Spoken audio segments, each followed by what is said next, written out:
Pourquoi certains candidats échouent à l'entretien Campus Sens alors qu'ils ont un dossier parfait? Et pourquoi d'autres candidats réussissent l'entretien avec un dossier moyen voire même catastrophique? L'entretien Campus Sens, c'est comme draguer une meuf. Si tu te comportes comme un robot, personne n'aura envie de t'écouter. Si tu fais ce que fait la majorité des gens, eh bien tu risques d'entendre toute ta vie des phrases du genre « je te considère comme un frère », c'est-à-dire on avis que défavorable. L'entretien Campus Sens, ce n'est pas comme dans les DS où c'est tout le temps les plus forts qui ont les meilleures notes. Ce n'est pas un test de connaissance, c'est un test psychologique, ça se passe dans la tête. L'examinateur n'est pas là pour vérifier si tu es bon en maths, en français ou en physique. Il le sait déjà car sûrement il a vérifié, il a consulté ton dossier en avance. Ce que l'examinateur veut savoir, c'est est-ce qu'on peut vraiment te laisser aller en France? Est-ce que tu sais pourquoi tu viens en France? Est-ce que ton projet est sérieux? Et c'est là que 90% des candidats échouent. Ils font tous la même erreur. Ils répondent aux questions comme si c'était un interrogatoire. Mais en entretien, ce n'est pas une série de questions isolées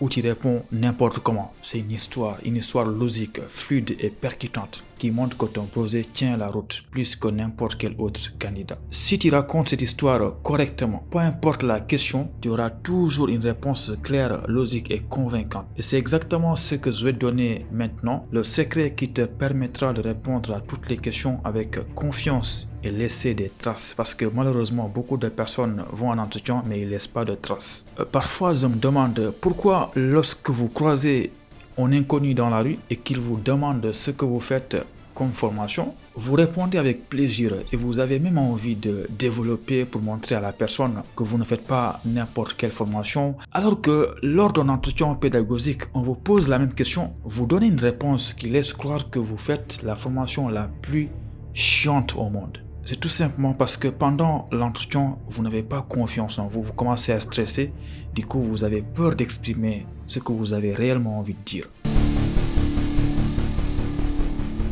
L'examinateur voit des dizaines de candidats chaque jour. Si tu commences comme tout le monde, tu es déjà oublié avant même d'avoir terminé ta phrase. Prenons une des premières questions. Présentez-vous. 99% des candidats répondent comme ça. Je m'appelle Mohamed Diop, j'ai 23 ans, je suis en L3 droit. C'est plat, c'est prévisible et c'est oubliable. Tu dis ça à l'examinateur à la fin de l'entretien, je te le garantis qu'il oublie même que tu as une fois existé dans ce monde parce que tu n'as laissé aucune trace. Des Mohamed Diop au Sénégal, sûrement il connaissait déjà 78 personnes qui portent le même nom et prénom. Je ne sais pas comment tu vas faire, mais tu vas te débrouiller pour faire une bonne première impression. Et si tu te présentes bien, c'est toi qui vas contrôler la suite de l'entretien. Les questions qu'on va te poser, c'est parce que tu les as choisies depuis le début. Voici comment répondre pour mon cas. Présentez-vous. Je me nomme Elibra, étudiant en licence 1 IoT à l'université de Dakar. Depuis plusieurs années, je suis passionné par l'IoT. J'ai travaillé sur plusieurs projets, notamment un bracelet connecté. Et aujourd'hui, mon objectif est d'aller plus loin avec une formation qui me permettra d'exploiter ces technologies pour atteindre mon objectif de devenir développeur full stack. C'est pour ça que j'ai choisi de postuler sur Campus Sens cette année. C'est un exemple. Pourquoi cette réponse fonctionne? Parce que tu décides depuis le début que tu veux parler dans l'entretien là seulement de l'IoT et rien d'autre. Ta réponse montre directement ta passion et ton engagement. Elle intrigue l'examinateur, il va vouloir en savoir plus. En fait, tu es en train de créer une transition naturelle vers la suite de l'entretien. Une bonne introduction, c'est comme un teaser de film. Si elle est bien faite, l'examinateur veut entendre la suite. Là, tu es en train de dire à la personne que c'est toi qui contrôles l'entretien. Les questions que tu vas me poser après, c'est parce que je t'ai parlé de l'IoT. Bien sûr, moi je parle de l'IoT, mais tu peux remplacer par ton domaine. Ça peut être la communication, le droit, l'informatique, la physique, la chimie. Mais la clé ici, c'est que tu dois maîtriser ton domaine. Et si tu me dis que tu fais SVT, mais tu ne connais pas ton domaine, c'est que ce n'est pas normal. Tu dois connaître ton domaine de A à Z. Et tout ce que tu vas faire là, c'est de remplacer IoT par ton domaine.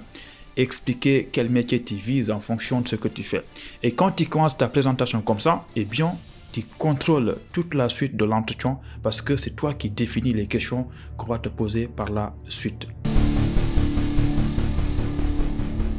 Le plus grand piège des candidats, c'est de répondre aux questions de manière séparée. Toutes les réponses, c'est des petites phrases que tu balances à l'examinateur et c'est à lui d'imaginer ce que tu veux dire par là. Mauvais plan. Si l'examinateur doit recoller les morceaux lui-même, c'est que ton projet n'est pas clair. Exemple. Pourquoi avez-vous choisi la France? Mauvaise réponse. Parce que la France a un bon système éducatif. Vraiment, cette réponse manque de vitamine C. Ça manque de lien avec ton projet. La clé, c'est quoi? Eh bien, toutes les réponses que tu donnes pour chaque question doivent être liées à ton projet que tu avais défini initialement. Rappelle-toi, depuis le début, j'ai parlé de l'IoT.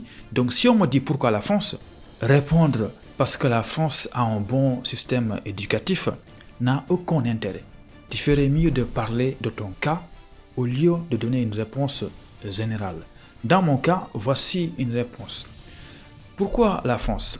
Dans le domaine de l'IoT, la France est un acteur clé avec des entreprises comme Sigfox et des laboratoires de recherche de pointe. Mon objectif est d'acquérir une expérience, une expertise qui me permettra de développer des solutions connectées innovantes. Étudier en France me donne accès à cet écosystème et me permet d'être au cœur de l'innovation. Pourquoi ça marche en fait? Tu justifies ton choix par rapport à ton domaine. Tu montres que tu as réfléchi et que ce n'est pas un choix par défaut. Tu donnes une suite logique aux prochaines questions et ça devient encore plus puissant quand on enseigne avec pourquoi cette formation et pas une autre. C'est une question qui revient tout le temps. J'ai comparé plusieurs formations, notamment celles proposées à l'université de Nantes, mais ce qui m'a convaincu ici, c'est le programme proposé qui contient en plus de l'IoT des modules supplémentaires tels que la cybersécurité, l'intelligence artificielle et surtout avec de nombreuses entreprises partenaires pour faciliter l'insertion professionnelle.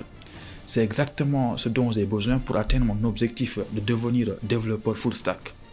Bien évidemment, tout ça c'est des exemples en fonction de ce que je fais moi. Donc c'est à toi de connaître ton domaine et de remplacer. Mais l'idée ici c'est que toutes les réponses que tu vas donner doivent être liées à ton propre projet personnel que tu avais défini depuis le début. Tu ne dois pas donner des réponses qui sont générales. Pourquoi? Parce que toutes les personnes auront les mêmes réponses. Et du coup, l'examinateur qui a reçu sûrement beaucoup de candidats dans la journée aura du mal à vous différencier. Nous, notre objectif ici, c'est que tu vas laisser des traces. Quand tu sors de l'entretien, toute l'après-midi, eh bien, l'examinateur va penser à toi. C'est ça notre objectif. L'examinateur va chercher à tester ta solidité. Et si vous n'êtes pas accepté en France, vous ferez quoi? Des réponses du genre « Aïe, je vais voir, je vais retenter ma chance », ça c'est à oublier, il faut l'oublier maintenant. Ça montre que tu n'as pas de plan. Voici un exemple de réponse dans mon cas. Mon objectif principal est d'acquérir des compétences solides en IoT et de me spécialiser dans les systèmes embarqués connectés.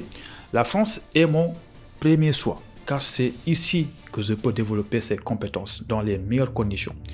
Mais quel que soit le pays, mon projet reste le même. Que ce soit le Burkina, le Sénégal, c'est le même.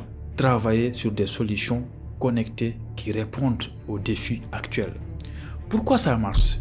Tu ne laisses aucune faille dans ton projet. Tu montres que tu es motivé, mais pas dépendant d'un seul pays qui est la France. Malheureusement, beaucoup de personnes, lorsqu'ils vont répondre à cette question-là, ils vont montrer à l'examinateur que si ils n'ont pas une acceptation pour la France, eh bien c'est fini, c'est mort là.